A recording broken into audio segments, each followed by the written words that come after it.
ઓમનો નિયમ લખો અને સમજાવો। ઈસવીસન 1828 જર્મન ભૌતિક શાસ્ત્રી ને ગણિત શાસ્ત્રી બી હતા જ્યોર્જ સાયમન ઓમે નીચે મુજબનો નિયમ આપ્યો કે નિશ્ચિત ભૌતિક પરિસ્થિતિમાં રાખેલા કોઈ વાહકમાંથી વિદ્યુત પ્રવાહ વહેતો હોય ત્યારે વાહકનો બે છેડા વચ્ચેનો વિદ્યુત સ્થિતિમાનનો તફાવત v અને તેમાંથી વહેતો વિદ્યુત પ્રવાહ I નો ગુણોત્તર અચળ રહે છે।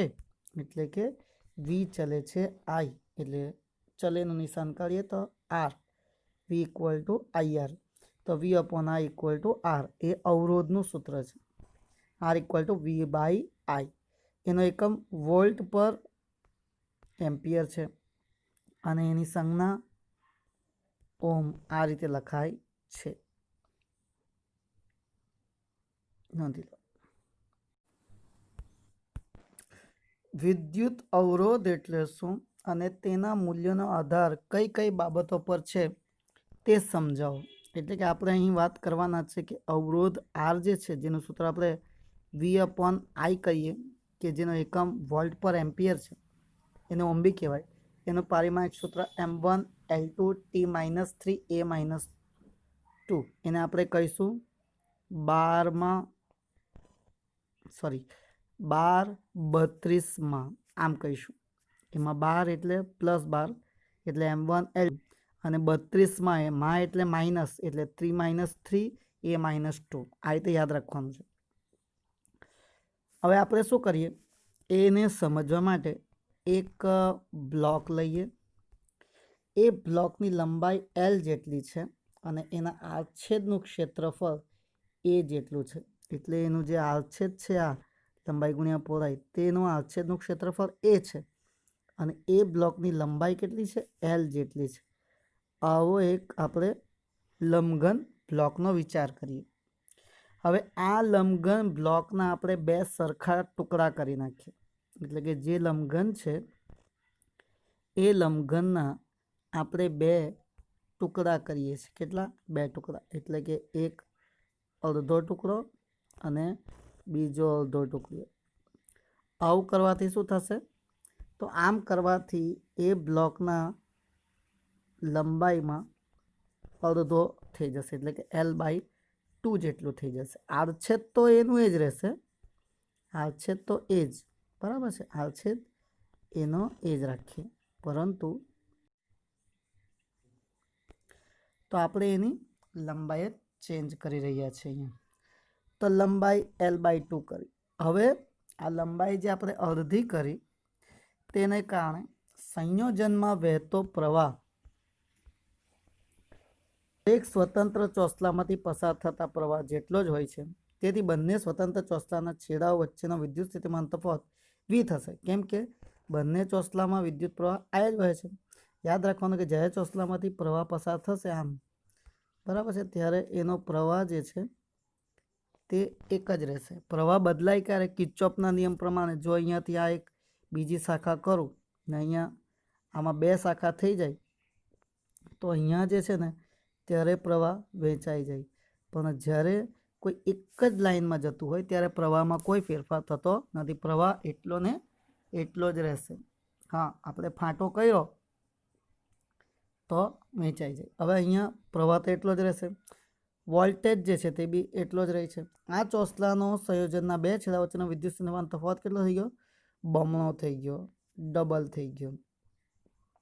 તો સંયોજનનો RC ઓમના નિયમ પરથી 2V/I એટલે કે 2R થાય છે। આમ સુવાહકના અવરોધ તેની લંબાઈના સમપ્રમાણમાં ચલે છે। શેમાં? લંબાઈના સમપ્રમાણમાં ચલે છે, એને આપણે કહીશું R ચલે છે L। ચાલો હવે એક બીજો પ્રયોગ કરીએ।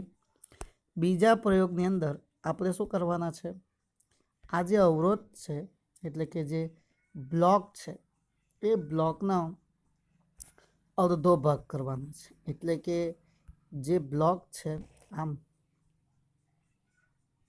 આ બ્લોકનો જે આ આડછેદ છે એના આપણે બે ભાગ કરવાના છે। એટલે કે અહીંયાથી બરાબર વચ્ચેથી કટ કરી નાખવાના, એટલે એનો આડછેદ જે આખો આડછેદ એ હતો તે હવે થઈ જવાનો a/2 a/2, એટલે આ આડછેદ વચ્ચેથી અડધો થઈ ગયો, 2 પીસ થઈ ગયા. હવે આપણે આગળ વાત કરી ને કે જો આપણે એને આ રીતે અડધો ભાગ કરશું તો ત્યારે તેવી કન્ડિશનમાં કિર્ચોફનો નિયમ પ્રમાણે તેનો જે છે પ્રવાહ વહેંચાઈ જાય. એટલે પ્રવાહ વહેંચાઈ જાય એટલે હવે પ્રવાહ જે છે I/2 થઈ જશે. અડધો કર્યું તો અડધો થઈ જશે. તો તેવી કન્ડિશનમાં ઓમના નિયમ પરથી R is equals to V/I/2 થાય, છેદનો છેદાંશ, તો 2V/I, V/I એટલે R, 2R થઈ જશે. શું થઈ જશે? 2R થઈ જશે. રાઈટ. તો અહીંયા સમીકરણ 3 જે 2R જેટલો થઈ જાય છે. ચાલો હવે આગળ ચાલીએ. તો અહીં આના પરથી બી કહી શકાય કે અવરોધ જે છે તે ક્ષેત્રફળના વ્યસ્ત પ્રમાણમાં ચાલે છે, અને આ બંનેના પરિણામ સરખા હોવાથી આપણે કહી શકીએ કે અવરોધ જે છે R જે છે તે લંબાઈના સમપ્રમાણમાં છે અને ક્ષેત્રફળના વ્યસ્ત પ્રમાણમાં છે. એટલે ઇન શોર્ટ એના પરથી અવરોધ R જે છે તે ચલે છે L/A પર. L લંબાઈ અને એ આડછેદનું ક્ષેત્રફળ. અગર આપણે ચલેનું નિશાન કાઢી નાખીએ તો એની જગ્યાએ આવી જાય અચળાંક. એ અચળાંકને અહીંયા શું નામ આપેલું છે? અવરોધકતા. શું નામ આપેલું છે? અવરોધકતા. એટલે કે ρL/A. નોંધી લો. આગળ આપણે જોયું કે R જે છે અવરોધ એ ચલે છે L/A અને R બરાબર ρ છે, ρL/A. હવે આ ρ જે છે આને ρ કહેવાય. કોઈ વખત એને આમ પણ લખે છે, ચોપડીમાં આમ જ લખેલું હશે, આ પ્રમાણે જ લખેલું હશે, અને આપણે આમ બી લખીએ છીએ. એને અવરોધકતા કહે છે. આ અવરોધકતા થઈ. હવે આપણે નવો ટોપિક શીખવાના છે વાહકતા. આ વાહકતા જે છે એ અવરોધના વ્યસ્તને કહેવામાં આવે છે. એટલે કે I/1/R, અને એને આપણે કેપિટલ G વડે અહીંયા નવા સિલેબસમાં કેપિટલ G કીધું છે. તો G બરાબર 1/R થશે. એટલે એનો એકમ શું થવાનો? તો નીચે છે ઓમ, એટલે આપણે કહીશું ઓમ ઇન્વર્સ, અથવા એને ઓમ ઇન્વર્સની જગ્યાએ આવું બી લખાય, એને કહેવાય મો, MHO મો, અથવા સિમેન્સ બી કહે છે. હવે જે અવરોધનો પારિમાણિક સૂત્ર છે, અવરોધનું પારિમાણિક સૂત્ર છે 12-32માં, તો એનું ઊંધું કરી નાખવાનું. તો વાહકતાનું શું થશે? M-1 L-2 T3A2, 12/32 થઈ જશે વાહકતાનું. બરાબર છે? યાદ રાખવાનું છે, નોંધ કરી લેજો.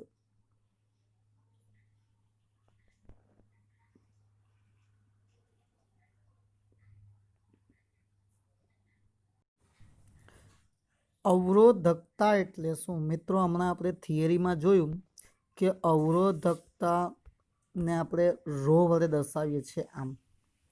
એ સૂત્રમાં કયા સૂત્રમાં આવેલું છે? તો અવરોધકતા જે છે આપણા અવરોધના સૂત્રમાં આવેલું, ρL/A, જેની અંદર આ ρને અવરોધકતા કહે છે. અગર આપણે એને સૂત્ર કરતા કરીએ તો એ તે બાજુ જશે, /L થશે. તો એના પરથી આપણે વ્યાખ્યા બનાવીએ. વ્યાખ્યા, અવરોધકતાની વ્યાખ્યા શું બનશે? એકમ લંબાઈ અને એકમ આડછેદ ધરાવતા સુવાહકને, એટલે એકમ લંબાઈ જે છેદમાં હોય ને એના માટે ખાસ કરીને એકમ શબ્દ યુઝ કરાય. એકમ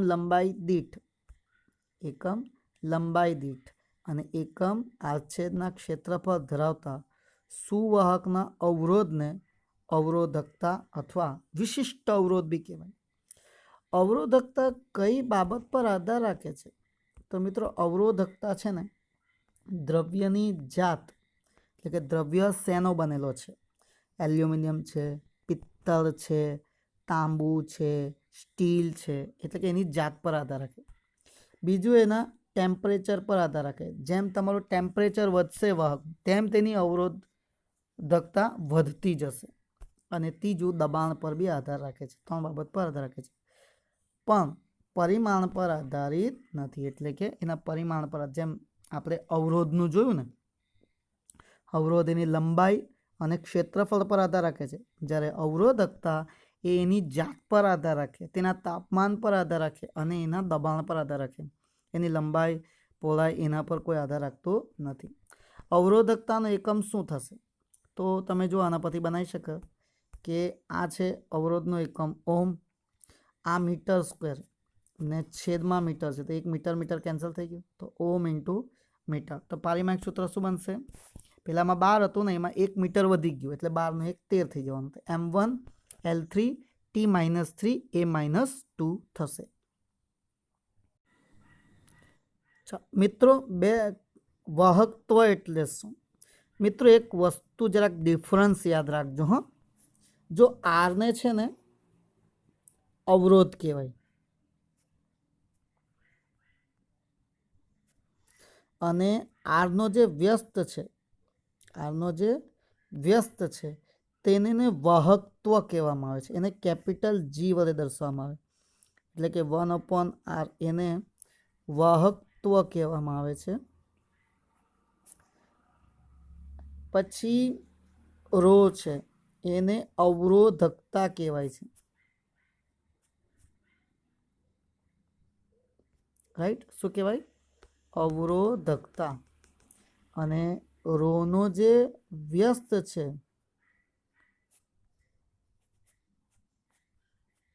આનો વ્યસ્ત એટલે કે 1/ρ, એને આપણે સિગ્મા વડે દર્શાવીએ છીએ, આમ.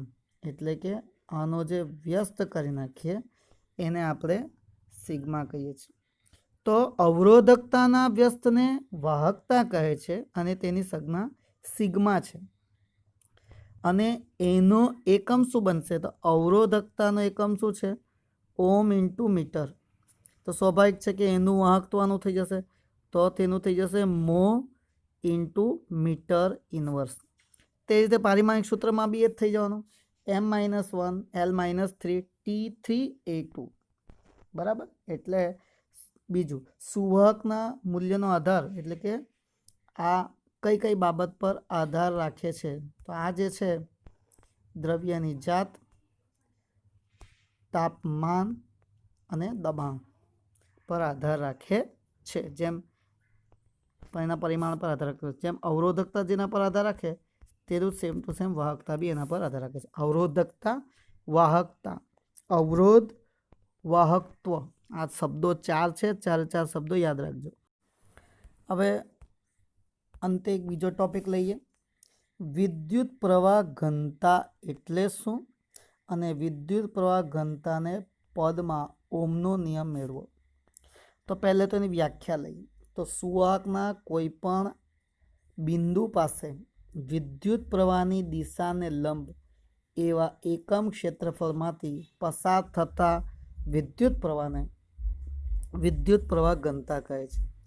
આકૃતિ જોઈએ તો આકૃતિ કંઈક આવી થશે કે સમજો કે આ એક કોઈક વાહક તાર છે. તો આ વાહક તારનો જે આડછેદ છે, વાહક તારનો આ જે આડછેદ છે, તે આડછેદને જો લખેલું છે વિદ્યુત પ્રવાહની દિશાને લંબ. હવે વિદ્યુત પ્રવાહની દિશા કઈ છે? આ દિશા છે વિદ્યુત પ્રવાહની. તો વિદ્યુત પ્રવાહની દિશાને લંબ, તો વિદ્યુત પ્રવાહની દિશાને લંબ શું થવાનું? તો વિદ્યુત પ્રવાહની દિશાને લંબ આ વાત થવાની, આમ. આ વિદ્યુત પ્રવાહની દિશાને લંબ થયું. એકમ ક્ષેત્રફળમાંથી પસાર થતા વિદ્યુત પ્રવાહને વિદ્યુત પ્રવાહ ઘનતા કહે છે, કે જેનું સૂત્ર બનશે J = I/A. આ એ જે છે ને તે ક્ષેત્રફળ છે, ને આ જે છે ને તે પ્રવાહ છે, ને આ વિદ્યુત પ્રવાહ ઘનતા સદિશ રાશિ છે, જે સદિશ બરાબર I/સદિશ A. અને એનો એકમ શું થશે? તો આઈના છેદમાં એ છે, એટલે એનો એકમ થશે એમ્પિયર પર મીટર સ્ક્વેર. તો પારિમાણિક સૂત્ર એ જ રીતે શું બનવાનું? તો અહીંયા એ એટલે આઈની ઘાતમાં 1 થવાનું અને એલની ઘાતમાં -2 થવાનું. તો m0 l -2 t0 a1 એનું સૂત્ર થશે. હવે આપણે એને મેળવવાના છે ઓહમના નિયમના સંદર્ભમાં. એલ લંબાઈના સુવાહકમાં નિયમિત વિદ્યુત ક્ષેત્ર E હોય અને વિદ્યુત સ્થિતિમાનનું જે સૂત્ર છે આપણે ભણી આવેલા છે આગળ. કયો સૂત્ર ભણી આવ્યા છે કે E is equals to V/D. E is equals to V/D. ડીની જગ્યાએ L લઈએ તો V બરાબર E ઇન્ટુ L થઈ જાય. તે સૂત્રનો આપણે ઉપયોગ કરીએ. હવે અવરોધ R બરાબર રો L/A થઈ જાય.